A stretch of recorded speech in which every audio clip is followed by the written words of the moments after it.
Salut à tous, c'est Automatis, le youtubeur, j'espère que vous allez bien, moi ça va super. Aujourd'hui on se retrouve pour le premier épisode de la série Air Info de l'année 2024, ça y est c'est le premier épisode de l'année, voilà. Et on commence cette année, et je peux vous dire que les actualités cette année sont un peu mouvementées pour la première semaine de l'année. Donc la première semaine de l'année 2024 a déjà été assez mouvementée pour l'aviation déjà en 2024 déjà, hein. 2024 n'a commencé que depuis une semaine seulement, ça fait même pas une semaine que l'année 2024 a commencé. Et pourtant, il y a déjà eu pas mal d'actualités majeures dans l'aviation déjà. Vous allez voir, entre une actualité majeure au Japon plus une aux États-Unis, vous allez voir, les actualités commencent fort, hein. L'année commence fort pour l'aviation en 2024, hein. L'année 2024 commence fort pour l'aviation, hein. Bon bref, commençons à lire la première actualité. Au Japon, 5 morts dans la collision de 2 avions à l'aéroport de Tokyo Haneda.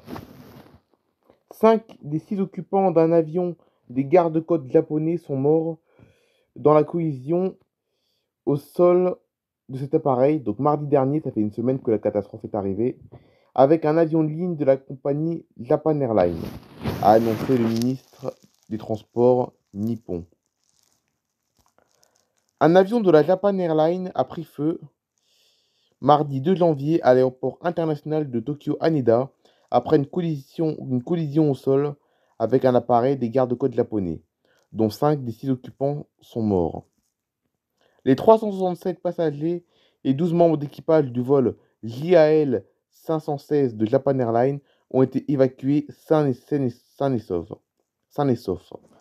a confirmé le ministre des Transports nippon Tetsuo Saito. En revanche, seul le capitaine a pu sortir du bombardier Dash-8 des gardes-côtes, a précisé le ministre. Il serait grièvement blessé, selon la chaîne de télévision publique NHK. Sur des images prises à l'aéroport à 17h47, heure locale, à cette heure-là il était 9h47 en France, on peut voir l'appareil de la Japan Airlines atterrir avant qu'une grosse explosion se produise et laisse une traînée de flammes et de fumée dans le sillage de l'appareil qui s'immobilise un peu plus loin. Regardons la vidéo du fameux crash d'avion où dans la 350, donc dans l'Airbus A350 qui s'est crashé, il n'y a pas eu de mort, heureusement, mais ce n'est pas le cas dans le petit avion qui l'a percuté. J'imagine qu'avant la vidéo... Ah non, c'est bon, j'ai peur.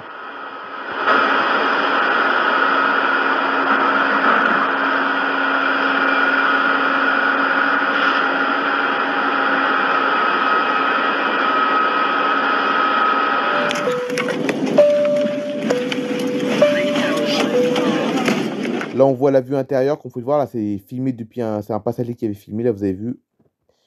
C'est un Airbus A350 arrivé de l'aéroport de Shin-Chitose, près de Sapporo, au nord du Japon. 8 enfants se trouvaient à bord, selon l'agence de presse nippone Kyodo. Et des vidéos postées sur X montrent des passagers s'échappant de la carlingue en feu des toboggans d'évacuation gonflables. De la fumée a commencé à remplir l'avion et je me suis dit ça pourrait tourner très mal, a déclaré un passager interrogé par la presse à l'aéroport. On a annoncé que les portes à l'arrière et au milieu ne pouvaient pas être ouvertes. Tout le monde est donc sorti par l'avant, a-t-il ajouté. Il faisait chaud à l'intérieur de l'avion et j'ai pensé sincèrement que je ne survivrais pas, a confié un autre rescapé à la chaîne NHK. Vol intérieur annulé à Tokyo Haneda.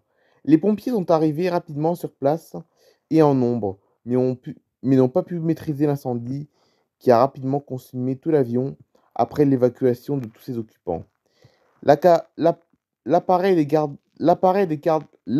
gardes-côtes japonais se préparait, lui, à décoller pour le département d'Ishikawa, dans le centre du Japon, frappé lundi par un séisme dévastateur qui a fait au moins 62 morts, afin de livrer des vivres et des biens de première nécessité aux milliers de sinistrés, selon un responsable des gardes-côtes interrogé par l'agence France Presse. Le premier ministre japonais Fumio Kishida a rendu hommage aux gardes-côtes qui ont trouvé la mort dans l'accident. Ils avaient un sens aigu de leur mission et de leur responsabilité. C'est très regrettable, a-t-il déclaré, exprimant son respect et sa gratitude. La collision reste encore inconnue.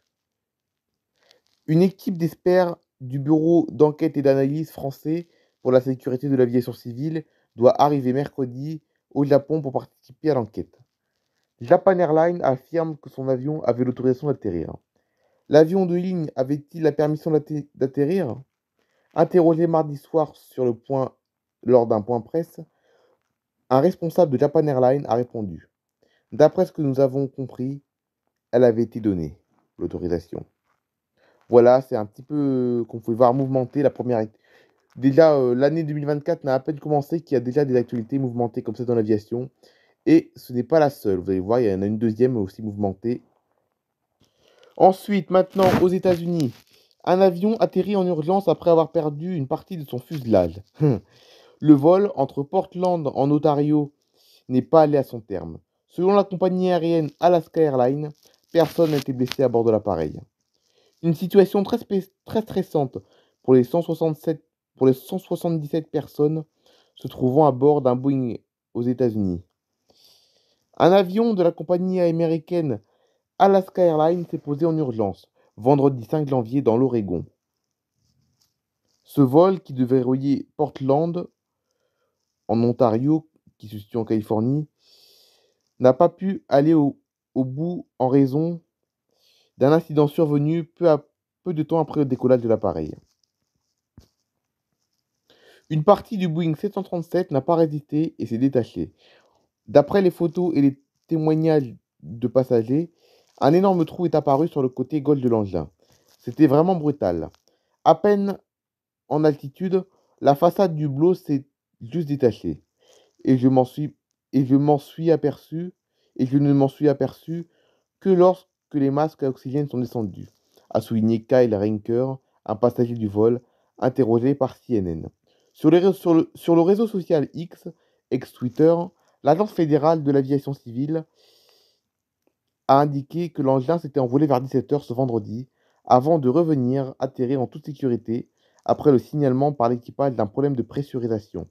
Selon le site spécialisé Flight Hour, le Boeing a quitté le tarmac à 17h07 précisément et a effectué une vingtaine de minutes de a effectué son retour une vingtaine de minutes plus tard. Donc comme vous pouvez voir, regardez, c'est carrément une porte qui s'est arrachée de l'avion. Regardez, la porte s'est ouverte en plein vol, comme vous pouvez le voir, regardez là. Et les masques oxygène sont tombés. Dans la foulée, Alaska Airlines a annoncé le maintien au sol, par mesure de précaution, de ses 65 appareils Boeing 737. Chaque appareil ne sera remis en service qu'après l'achèvement d'une maintenance et d'inspection de sécurité complète, a ajouté le patron de la compagnie, Ben Miyuki, dans un communiqué. Après, on va pouvoir regarder une vidéo après de l'incident. Le Bureau national de la sécurité des transports, la FAA et Alaska Airlines ont promis d'enquêter pour découvrir ce qui avait provoqué cet incident. Les 171 passagers et les 6 membres d'équipage ne risquent pas d'oublier cette expérience. J'ai ouvert les yeux et la première chose que j'ai vue, c'était le masque à oxygène juste devant moi. J'ai regardé sur la gauche le panneau latéral et le panneau latéral était parti, a confié Vin Nguyen, présente à bord du vol au New York Times. Donc New York Times, c'est un journal. La première chose qui m'est venue à l'esprit, c'était je vais mourir, a avancé la passagère. D'après le registre de l'Agence fédérale de l'aviation civile, l'engin avait été certifié en octobre dernier. Donc voici la vidéo du problème, enfin de l'incident, qui aurait pu être grave également.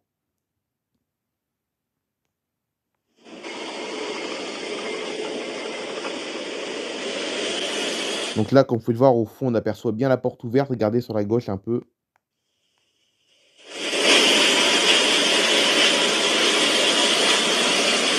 This wasn't even the emergency door. We're at the end of the plane, so the emergency door is right there. It was just a piece of the plane.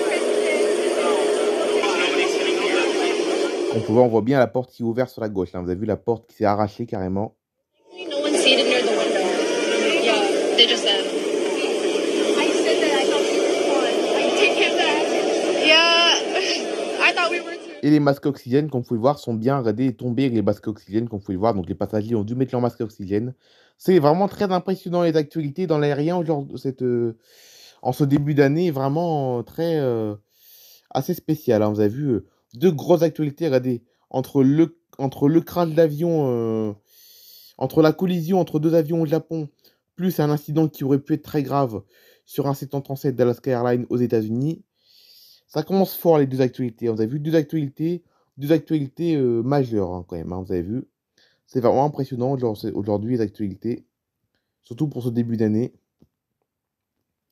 Donc voilà, c'est la fin de cet épisode d'Air Info. Comme vous pouvez voir, le premier épisode d'Air Info, comme il est très mouvementé, comme vous pouvez le voir, hein, vous avez vu, ce premier épisode d'Air Info est vraiment très mouvementé. Surtout que c'est le premier épisode de l'année en plus. Hein, il n'y a pas eu encore Air Info en 2024 encore. Voilà. Donc voici, c'était le premier épisode de l'année 2024. Et les actualités, vous avez vu, on commence fort. Hein. Pour recommencer la série en 2024, on commence vraiment fort.